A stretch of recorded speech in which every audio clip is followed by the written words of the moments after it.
Good morning, folks. This is Brother Allen with Bible Commentary for Thinking Christians.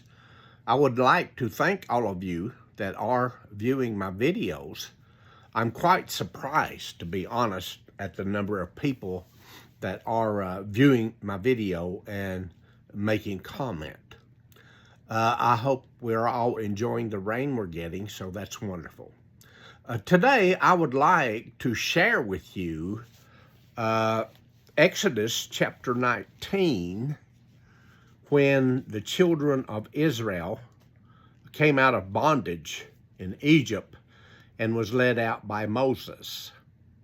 They had been in bondage for over 400 years, and this was 1900 years before the birth of Jesus. But as they came out of Egypt, Moses led them to the bottom of Mount Sinai. And here is what the scripture says in Exodus chapter 19, beginning with verse 4. You have seen what I did unto the Egyptians, and how I bare you on eagle's wings, and brought you unto myself. Now, therefore, if you will obey my voice indeed, and keep my covenant, then shall ye be a peculiar treasure unto me, and above all people, for all the earth shall be mine.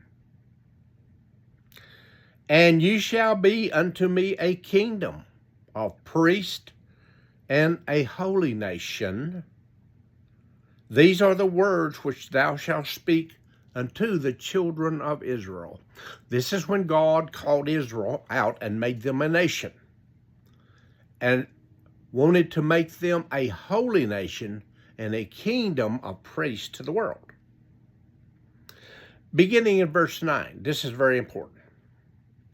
And the Lord said unto Moses, so we know who's speaking, we know who's being spoken to, and we know that it was at least 1,500 years before Christ, about 1500 BC.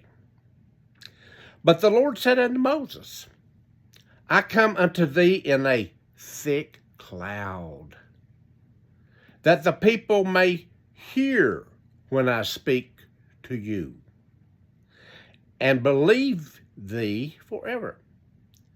And Moses told the words of the people unto the Lord.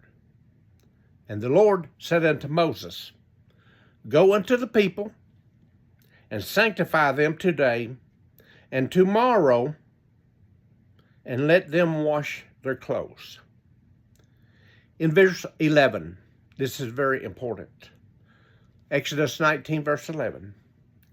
And be ready. Be ready, Moses and all the people that came out of the land of Egypt. God said, be ready against the third day. The third day. For the third day, the Lord will come down in the sight of all the people upon Mount Sinai. Wow. God said he was going to come down in the sight of all the people who would be standing at the bottom of Mount Sinai. I was curious as to what the word sight means, because we know that God is a spirit. Therefore, how was God going to come down in the sight of all the people?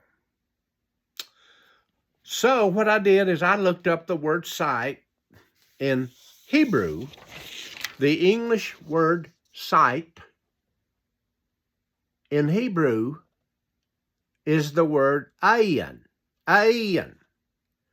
And what that word means in the Hebrew, it means to understand.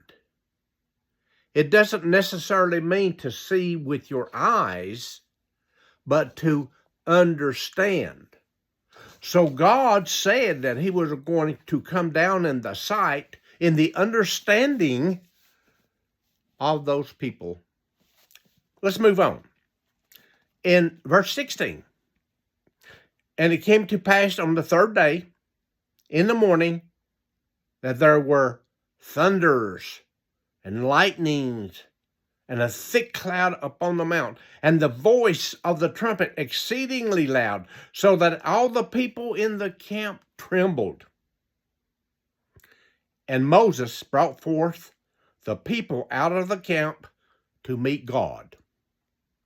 And they stood at the bottom part of Mount Sinai.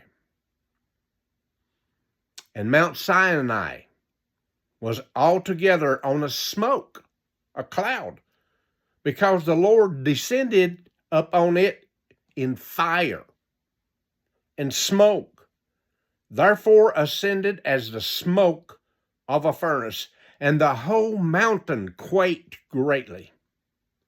And when the voice of the trumpet sounded long and waxed louder and louder, Moses spake, and God answered him by a voice. Folks, here is what this means. On that third day, when all the people were gathered at the bottom of Mount Sinai, God descended on that in a cloud, in smoke, in thunderings, in lightnings, in earthquakes, in fire. These were the sign or the sight, the understanding that God had descended upon Mount Sinai. Therefore, those things that happened were the sign that God came down in the sight, in the ayin, to understand. He came down, and the people of Israel understood that those signs on that mountain was the coming of God on that mountain.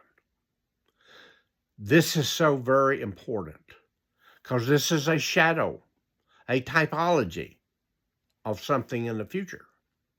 And I believe that God came down on that mountain, Sinai, in the understanding, the sight of all the people. I hope this gives you something to think about today. I'm very excited just to understand the Hebrew word and what it meant. And it helps me to understand more clearly the Old Testament. May God bless you. May it rain all day on us, and you have a wonderful day. Goodbye.